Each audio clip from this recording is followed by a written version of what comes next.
کشف المحدود شریف میں لکھا ہے کہ جب حضرت ذنون مصری کا انتقال ہوا اس رات 40 اولیاء کو خواب میں حضور نبی علیہ السلام کی زیارت جو کئی سالوں سے رو رہے تھے.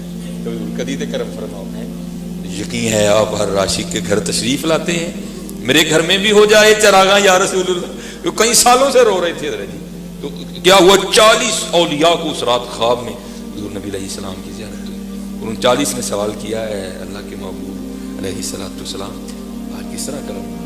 تو آپ نے فرمایا میرے ذنون مصری کا انتقال ہو گیا, میں اس کی روح کے استقبال کے لیے آیا. وہ تو ہے ہی نوازنے والے, تو اپنے کام سیدھے کر, تو اپنے کام سیدھے کر, تیرے کام ہی نہیں سیدھے. کوئی ہم تو مائل با کرم ہے, کوئی زائل ہی نہیں. ہاں ہم تو مائل با کرم ہے کوئی. وہی امام جلال الدین سیوطی نے 72 بار جاگ کے دیکھا, لیکن پڑھ تو صحیح نا جلال الدین سیوطی تھے کیا. امام ابن حجر اسقلانی نے پوری بخاری حضور سے پڑھی, لیکن پڑھ تو صحیح نا امام ابن حجر اسقلانی تھے کیا. حضرت دیکھ تو صحیح ان کے معاملات کیا تھے. نہیں اس طرح نہ کرو, اپنے معاملات درست کرو, ہمارے معاملے نہیں درست. قرآن کچھ کہہ رہا ہے, ہم کچھ کر رہے ہیں. قرآن ہمیں کوئی ڈائریکشن دے رہا ہے, ہم کسی راستے پہ چل نکلے ہیں. یہ کبھی آپ یوٹیوب پہ لکھیں گے نا حافظ صابر علی صابر, یہ ہمارے سیالکوٹ کے ساتھ ایک علاقہ سنبڑیال, یہ وہاں درویش آدمی تھے. تو اللہ کا شکر ہے یہ ان کا تیسرا عرس تھا, تو اس عرس پہ بھی جانے کا اللہ نے موقع عنایت فرمایا سب سے آخر پہ. تو اس دفعہ حضرت وہاں بزرگ تھے, انہوں نے بات سنائی, پھر مجھے سمجھ آ گیا کام خراب کیسے ہوتا ہے. وہ بزرگ ملک صاحب ان کا نام تھا, انہوں نے اس پہ حالانکہ وہ واعظ یا مقرر نہیں تھے, لیکن سارا ہی مجمع رلا دیا انہوں نے. وہ کہتے ہیں کہ گرمی بڑی تھی, بارش نہیں برستی. تو شاید اگر آپ نے کبھی یوٹیوب پہ دعا بھی سننا حافظ صابر علی صاحب ایسے آئے نا کبھی. اچھا ماشاء اللہ. حافظ صابر علی صاحب ابو پال والے حافظ صابر علی صاحب جب دعا مانگتے تھے نا, تو حضرت اتنا عجز ہوتا تھا, اتنی رقت ہوتی تھی کہ سننے والا کہتا تھا بابے نے اللہ نے منا ہی لینا. وہ ایسا عجز تھا بھائی. وہ کہتے ہیں نا جو تقویٰ سے ہوتی نہیں دعائیں مستجاب, وہ وقت ہیں کچھ خاص وہ یہ رنگ ہوتے ہیں. وہ ہر بندے نے آ کے کہنا حافظ صاحب کو, حافظ صاحب دعا فرما بدل حافظ صاحب نے جو یہ خاص ہوتی ہیں, پھر ان کے خفیہ رابطے بھی ہوتے ہیں, ان کو بتا دیا جاتا ہے کہ بارش کی برس. ملک صاحب کہتے ہیں کہ مجھے کیونکہ مدرسہ تھا حفظ القرآن کا حافظ صاحب کا, کہتے ہیں حافظ صاحب نے بچہ بھیج کے مجھے بلایا, میں گیا. کہتے ہیں حافظ صاحب نے مجھے اپنی جیب سے نا پیسے نکال کے دیے اور فرمانے لگے ملک جی ایدا او قیمہ لے کے آنا ہی جڑا کار آپ ہی پکانے. فرق آ جاتا ہے نا, خود پکانا ہو تو کچھ اور ہوتا ہے, اللہ کے راستے میں دینا ہو تو پھر کچھ اور ہوتا ہے. پھر ہڈی بھی چل جاتی ہے, پھر چچڑے بھی چل جاتے ہیں, پھر چربی بھی چل جاتی ہے. لیکن اپنے گھر لانا ہو تو پھر تو بنا بھلا ہونا الٹ چاہیے تھا. لن تنالوا البر حتى تنفقوا مما تحبون. سونی شاید تو اللہ کے راستے میں دینی تھی نا. وہ ملک صاحب کہتے ہیں میں قیمہ لے آئے, کہتے لا کے میں نے حافظ صاحب کی خدمت میں قیمہ پیش کیا. تو قیمہ لے کے مجھے کہتے ہیں آپ ملک جی جاؤ. کہتے میں دیکھنا چاہتا تھا کہ حافظ صاحب قیمے کا کرتے کیا, لیکن مجھے آپ نے بھیج دیا. کہتے گیا میں بھی کوئی نہیں, میں باہر جا کے چھپ گیا.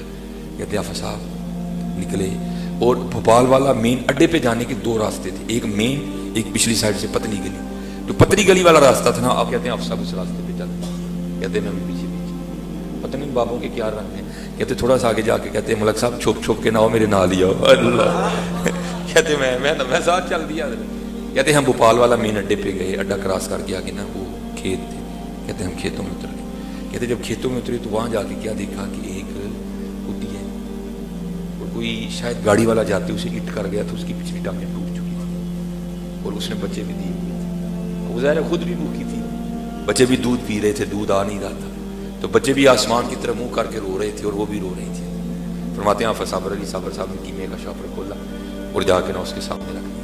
پتہ نہیں کتنے دنوں کی بھوکی تھی, جھپٹ پڑی وہ قیمے پہ. اس نے رج کے قیمہ کھایا, اور کھا کے نا وہ کہتے اس نے پھر آسمان کی طرف منہ کر کے وہ آواز نکالی. کہتے جب ہم گئے نا تو ہم گرمی میں جھلستے اور پسینے میں ڈوبے گئے.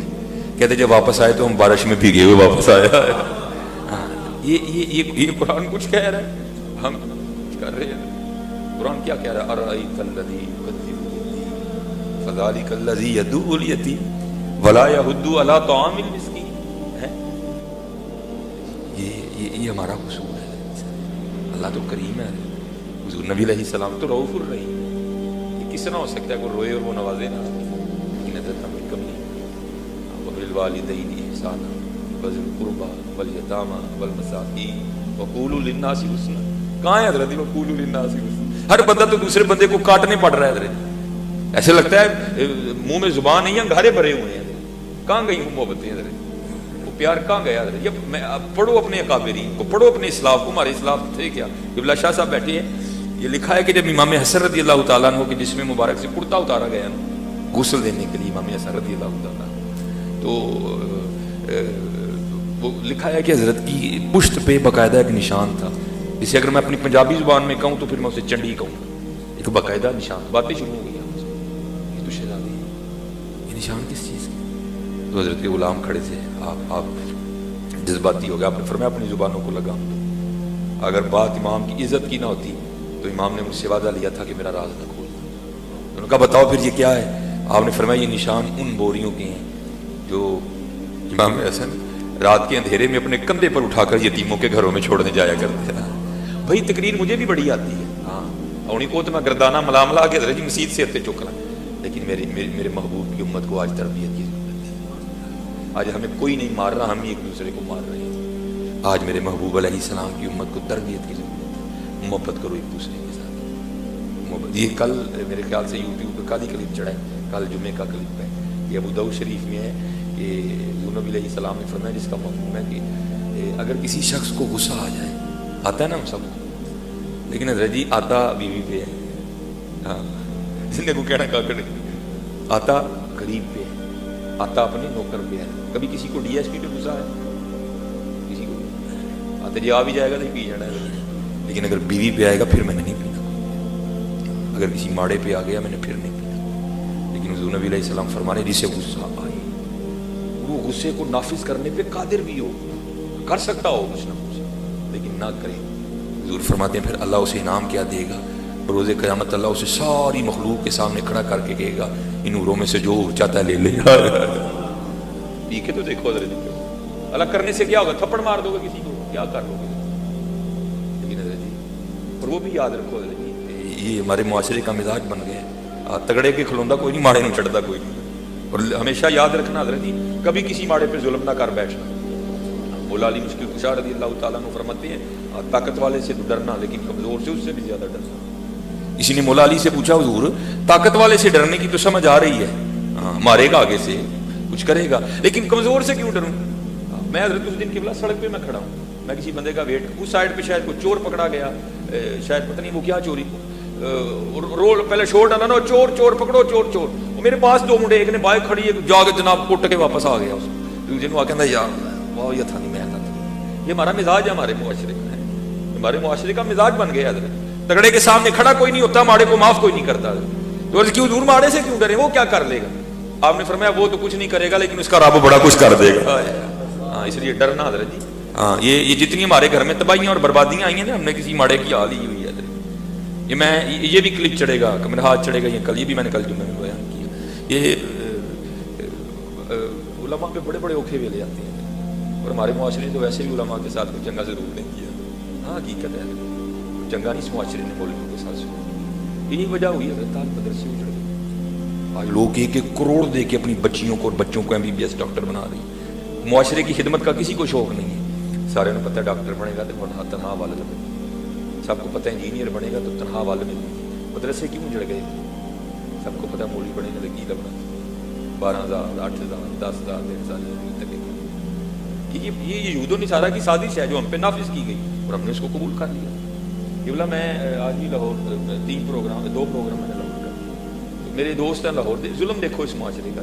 میں نے لاہور تقریر کی، وہ میرے دوست مجھے اکثر بتاتے ہیں. تقریر کر کے نا ہم ان کے روم میں چلے گئے. تو آج تو چلو میں نے پاگ نہیں باندھی، وہ پاگ میں بھی بڑی باندھتا ہوں. میں نے لگتا ہے جی پتہ نہیں کوئی 200 سال پرانا بابا آ گیا. تو کچھ باتیں بابوں والی ہیں. وہ حضرت جی میں بیٹھا کمرے میں تو وہ ایک حضرت صاحب آ گئے، ہاتھ پہ راڈو باندھی ہوئی ہے، قلم والا سوٹ لگایا. جو میرے دوست ہیں نا اس مسجد کے امام اور خطیب، ان کو آ کے کان میں کہتے ہیں، اب بہرا تو میں بھی نہیں، میں بھی سن رہا ہوں. وہ کہتے ہیں حضرت صاحب کو دعا کرو. بڑا بیٹا نا ہوئی کافی دیر ہو گئی ہے، تنہا 60,000 ہی ہوتی، وہ 5واں منڈا بھی ہو گیا. حضرت صاحب کو دعا کروا. اب میں ان کو دیکھ رہا ہوں ان کے چہرے پہ کئی رنگ آئے، کئی